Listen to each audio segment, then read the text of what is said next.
Hello, my dear students. Welcome to you, class 10th English reader in Unit 4 Adolescence. And in Unit 4 Adolescence, we are going to read the unit uh, reading C, Daddy's Enduring Script. Daddy's Enduring Script. Enduring means ये देखिए daddy यानी daddy पापा की अधूरी लिपि. Script means क्या होता है बच्चों? लिपि. तो today I am going to read this lesson and I am explaining you this lesson and it is very interesting lessons. Okay my dear childrens, देखते हैं. चलिए तो ये यहाँ आज हम शुरू करने जा रहे हैं यूनिट 4 का डैडीज एंड्यूरिंग स्क्रिप्ट मीन्स पापा की अधूरी लिपि. तो आज हम इसका first part, okay, I am going to explain you the first part. Seated in the drawing room, daddy's quiet wrote into the night. Means writer जो है, इसके राइटर जो है वह हमें बताना चाहते हैं कि seated in the drawing room में बैठे बैठे. जो ड्राइंग रूम जो होता है मीन्स एक कमरा होता है ड्राइंग रूम भी. तो इस कमरे में बैठे बैठे डैडी जो होते हैं क्वाइटली मीन्स शांत तरीके से बैठे क्या करते हैं, इनटू द नाइट, रात भर बैठ करके क्या किया करते थे, लिखा करते थे. रोट मीन्स लिखा करते थे. क्या लिखा करते थे? देखिए, the green fountain pen turning thoughts into. Green fountain pen से यानी हरी फाउंटेन पेन से वे रात भर बैठ करके लिखा करते थे थॉट्स, अपने विचारों को, इन द ब्यूटीफुल हैंडराइटिंग, अपने सुंदर शब्दों में वे अपने विचारों को रात भर बैठ करके लिखा करते थे. यानी देखिए, एक राइटर के लिए क्या होता है, सुंदर और खूबसूरत शब्दों से उसका जो लिखावट जो होती है, उसके लिखावट में क्या होने चाहिए, सुंदर शब्दों का उपयोग किया जाता है. तो ये डैडी जो थे इनके, ये क्या किया करते थे, रात भर बैठ करके अपने सुंदर शब्दों को अपने कलम से लिखा करते थे. विच ग्रीन फाउंटेन पेन से. Okay. My mother and little sister would be fast asleep in the bedroom. और जबकि मेरी मम्मी और मेरी बहन जो थी वह क्या किया करती थी, लिटिल सिस्टर यानी मेरी छोटी बहन जो थी वह क्या करते थे, आराम से सोते थे. वुड बी फास्ट asleep, गहरी नींद में वे सोया करते थे. और डैडी क्या करते थे, रात भर बैठ के लिखा करते थे. But I sat huddled in the blanket on. और मैं क्या करती थी, ब्लैंकेट को लपेटे हुई. मैं बैठे रहती थी. जब डैडी लिखा करते थे, माँ और छोटी बहन क्या करती थी, सो जाती, परंतु मैं चेयर में बैठी रहती थी. Set hundred blanket, hundred means होता है लपेट करके, ठीक है. मैं ब्लैंकेट लपेट करके बैठी रहती थी. On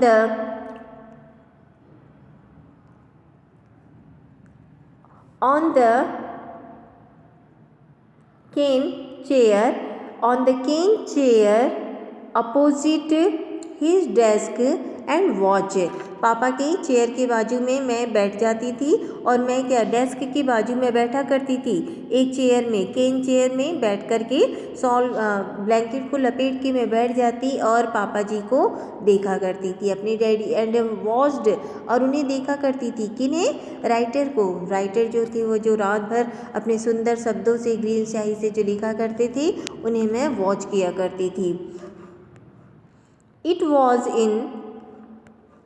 was in 1960s. और यह कब की घटना है, 1960 के दशक की. We lived in Chennai. जब ये कहाँ रहते थे, चेन्नई में रहते थे. And smiling modest house with whitewashed wall. और इनका एक छोटा सा खूबसूरत सा घर था वाइट वॉज वॉल, दीवारें कैसी थी, वाइट वॉज एंड दीवारें white was and green with and inviting porch, और उसमें एक क्या था, एक छोटा सा हरा भरा सा एक आंगन था। Okay, and to help make and meet my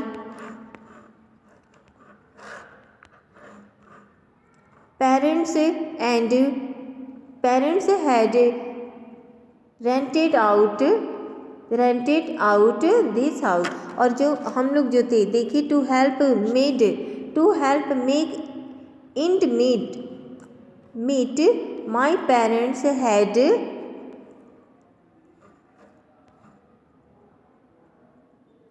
had rented our behalf the house, और आधा घर हमने क्या किया था, रेंट पर दिया था। रेंट मीन्स आधा घर, आधे घर को हमने क्या किया था, रेंट पर दिया था। Daddy was a freelance writer contributing short stories, जो डैडी जो थे वह एक स्वतंत्र विचारों के एक लेखक थे। कंट्रीब्यूटिंग शॉर्ट स्टोरीज, ठीक है, छोटी छोटी जो कविताएं जो है इसमें इनका बहुत ज़्यादा कंट्रीब्यूशन का मीनिंग क्या होता है बच्चों, योगदान। छोटी छोटी कविताओं में इन्होंने अपना काफ़ी महत्वपूर्ण योगदान दिया है। Short stories to Tamil for film, Tamil फिल्मों के लिए इन्होंने कई कहानियाँ छोटी सी शॉर्ट स्टोरीज लिखी हैं। Although the film often were few and far between, before once held a steady well paying job in Trivandrum as Malayalam newsreader. I was born, she had. Okay, यहाँ से देखेंगे बच्चों हम although the film offered few and between, और इसी दरमियान उन्हें क्या हुआ था, कुछ फिल्मों का भी इसी दरमियान जब वे स्टोरीज लिख रहे थे उसी दरमियान इन्हें कुछ फिल्म के ऑफ़र भी आए थे। बिफोर आई वॉज बॉर्न, मेरे जन्म के पहले। ओके, यहाँ पे देखिए बिफोर आई बॉर्न यानी मेरे जन्म के पहले, यहाँ पे before I born. He had once held a steady well paying job and once had held a steady well paying job in Trivandrum as Malayalam news reader, और भी क्या एक छोटे से जॉब में थे, देखिए गुड जॉब, एक अच्छा जॉब था उनके पास त्रिवेंद्रम मलयालम में एक न्यूज़ रीडर के रूप में। ठीक है, राइटर के जन्म के पूर्व इन्हें कई ऑफ़र भी आए थे और ये मलयालम में त्रिवेंद्र मलयालम, ये देखिए साउथ इंडियन प्लेसेस है मलयालम, तो यहाँ पे ये एक न्यूज़ रीडर के रूप में थे। ओके, न्यूज़ रीडर के रूप में एक अच्छे गुड जॉब में थे। His name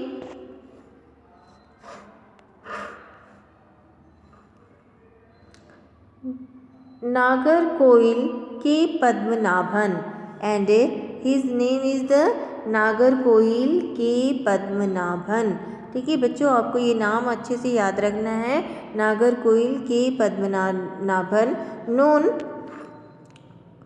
to all India radio listeners in resign from AIR, pursued with relentless passions his dream of being a writer।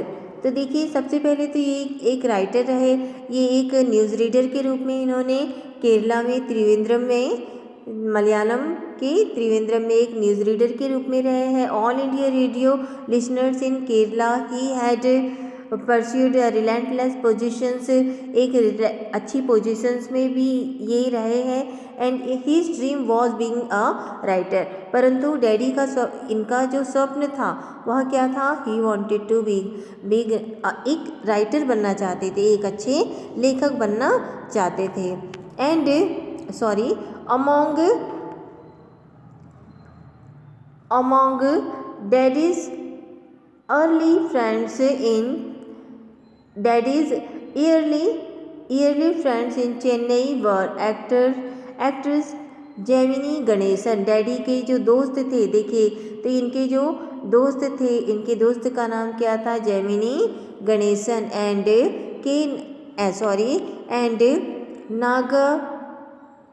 Nagesh, Gemini Ganesan and Nagesh both are the friends. Okay, ये पद्मनाभन जी के, mister Padmanabhan जी के दोस्त थे, दो दोस्त थे, जो Gemini Ganesan and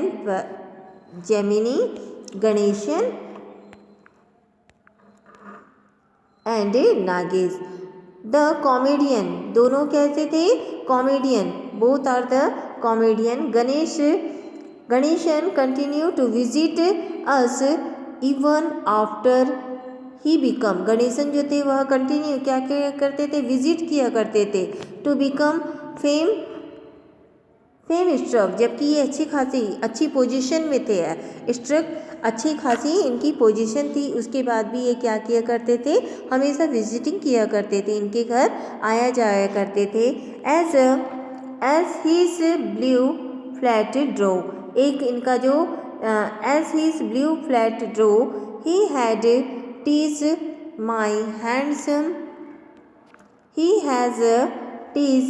my handsome dad, इन्हें मेरे पिताजी के लिए क्या था, एक स्नेह था, एक लगाव था मेरे डैडी से, और जिस कारण से ये अच्छे फेमस कॉमेडियन होने के बाद भी ये हमारे घर में आना जाना करते थे।